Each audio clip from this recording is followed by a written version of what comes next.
My sister-in-law asked for a house key. I refused. Then it went missing. When I went to her place to retrieve it, I discovered something shocking.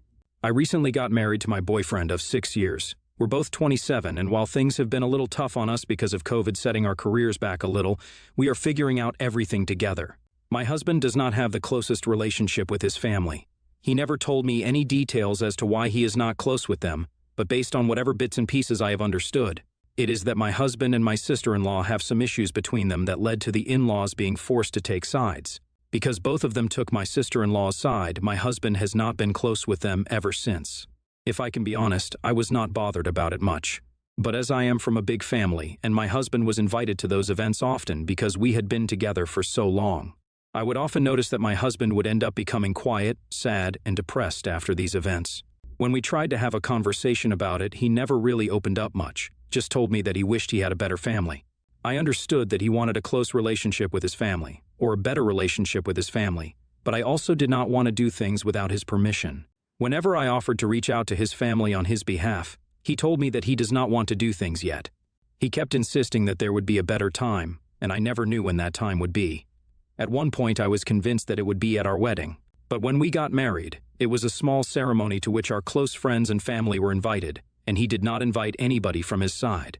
But I did get to meet with his parents and my sister-in-law while our wedding ceremony was taking place. His parents and sister tried to come to the venue, which my husband had specifically warned against.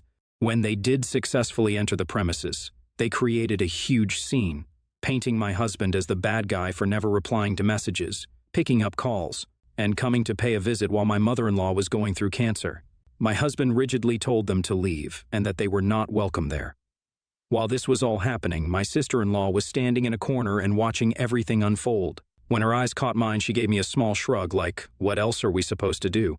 and then left with her parents once they were kicked out. The wedding went on without a hitch after that, and we were happy to be married despite the odds. When we were on our way to our honeymoon, I got a friend request notification on my phone, and it was my sister-in-law. It was a little weird, but I did not care much because we were family. I added her and forgot about it. Once we came back from the honeymoon, my husband and I were quite happily getting settled in our new house and our marital life. That's when my sister-in-law popped back into my life. She messaged me and told me that she knows that I am from a big family, and she knows I understand the importance of family that my husband does not, so she would be very happy if I could help fix the family. She also said in detail how my husband can be a bit childish, but if we both worked together, we would be able to fix everything in no time. I was stupid, and I believed her. We started talking more or less regularly. She even came over to our house once or twice while my husband was out because she wanted to meet with me. And I was not able to stay home due to my working from home schedule and health issues. After one of these visits, my sister-in-law asked me if she could have a copy of the keys to our house. It sounded like a strange request. When I asked her why she wanted those, she told me that she was worried about me and because I stay home the whole day working from home. If something happens to me while my husband is not home, having keys would help her come in and help me out. While I understood that she meant the statement in a medical emergency way, I could not help but feel like it was a bit of a threat. I can't quite explain why, but her words made me feel creeped out. I politely refused her offer, informing her that if something does happen, I would call my husband. But as we spoke, I realized that my sister-in-law was not happy with my refusal. She cut the chat short and left in a hurry. Although she was smiling, her smile did not quite reach her eyes, which weirded me out. After that, I stopped having her over. Every time she wanted to come over, I would try to give excuses and have her not come over.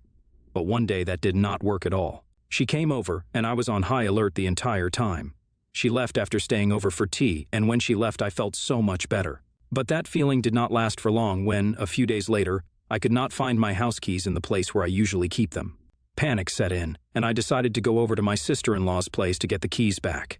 In our chat, my sister-in-law mentioned where she lived when she invited me over for tea, but at that time I was sick and I could not go.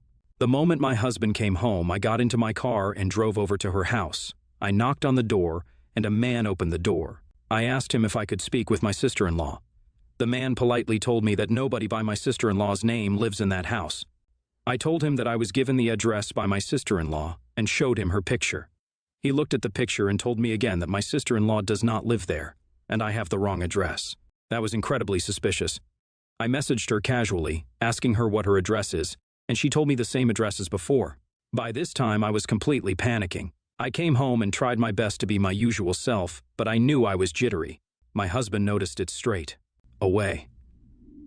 For the past 2 days, he has been trying to ask me what is wrong and what has happened, but I have no idea how I will tell him about this whole situation because I do not want him to be disappointed in me, but I know that I should.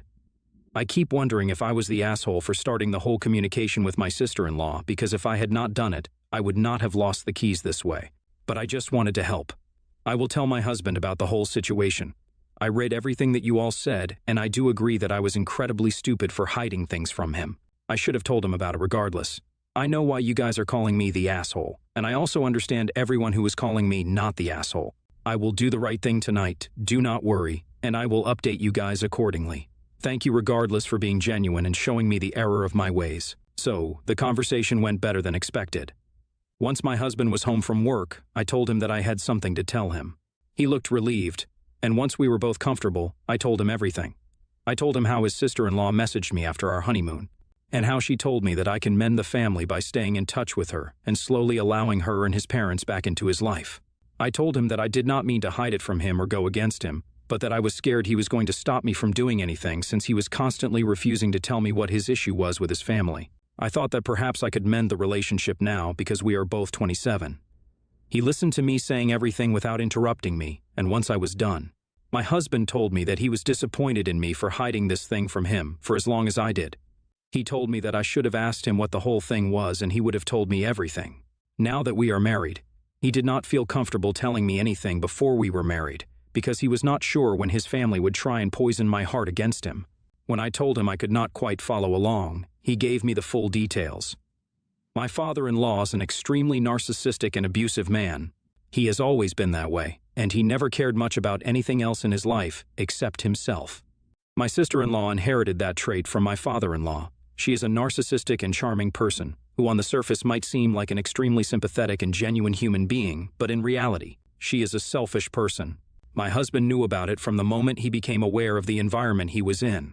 My mother-in-law refused to divorce my father-in-law, and my father-in-law refused to divorce my mother-in-law, because they did not want to go through with the court hassle. When my sister-in-law's behavior got her in trouble at school, my mother-in-law worsened.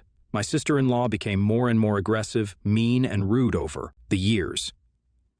When she started college, she got into a huge argument with my mother-in-law and father-in-law because, while they were paying for her college tuition, she was upset that they were saving money for my husband's college as well, instead of giving it to her to let her have some pocket change. At first, my father-in-law and mother-in-law refused to give her any of that because she already had enough.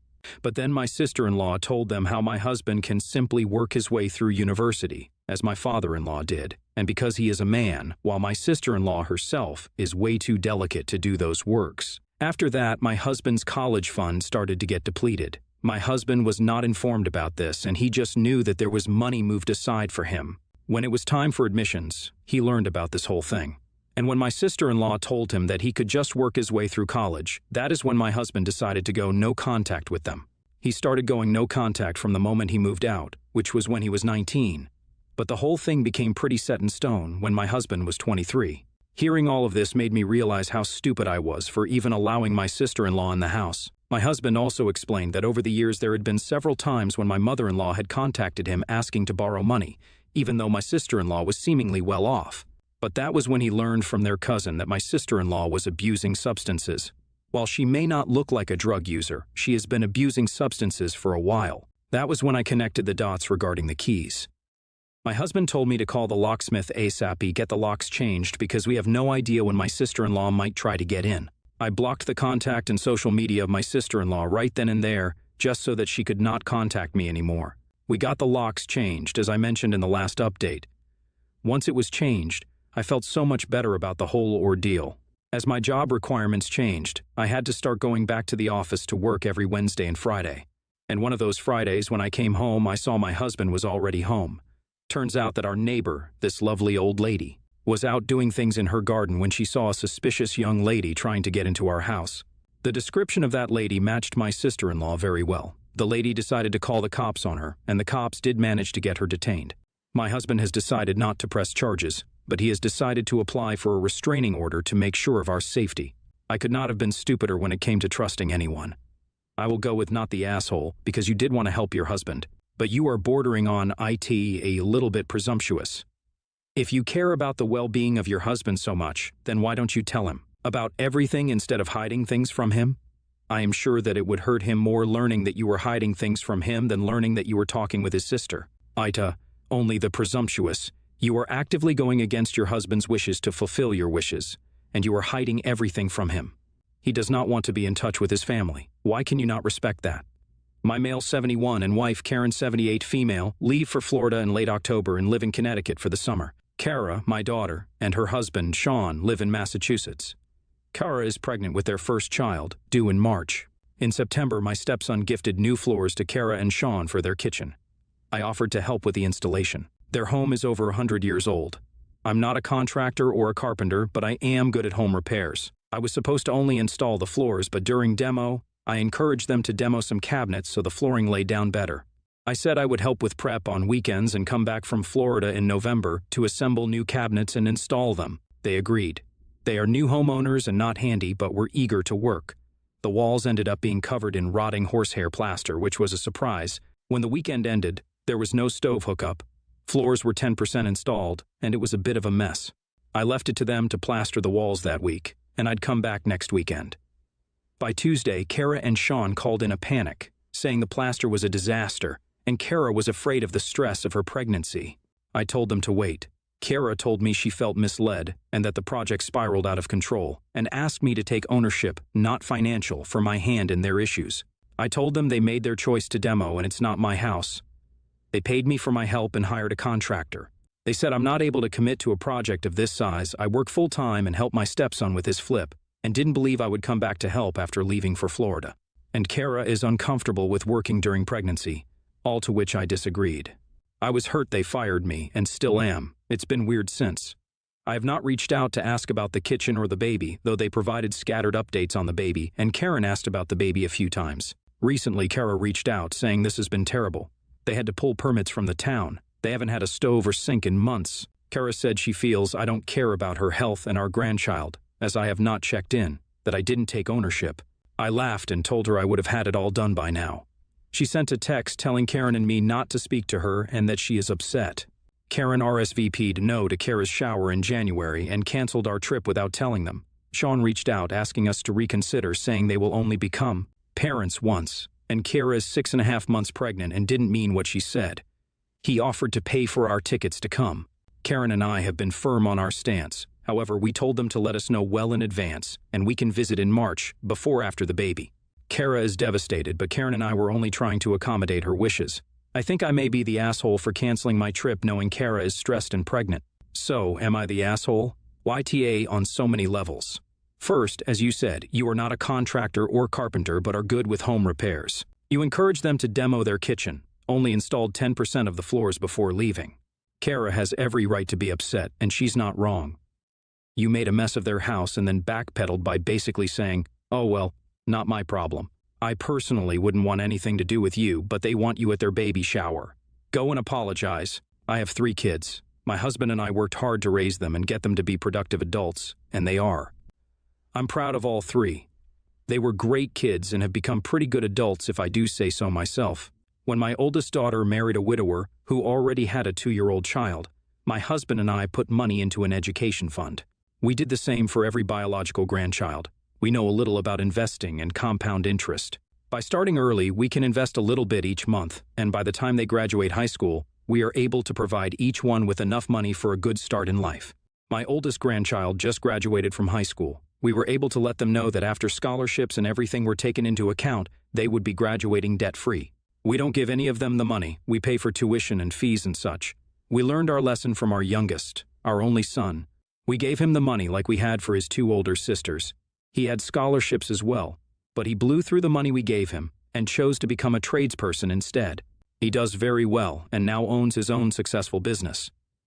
He was married, but it didn't work out. We have 2 grandkids from that marriage. Last year, he married a very nice woman who has a 15-year-old son. She had him very young, and it caused a rift in her family. None of them came to the wedding.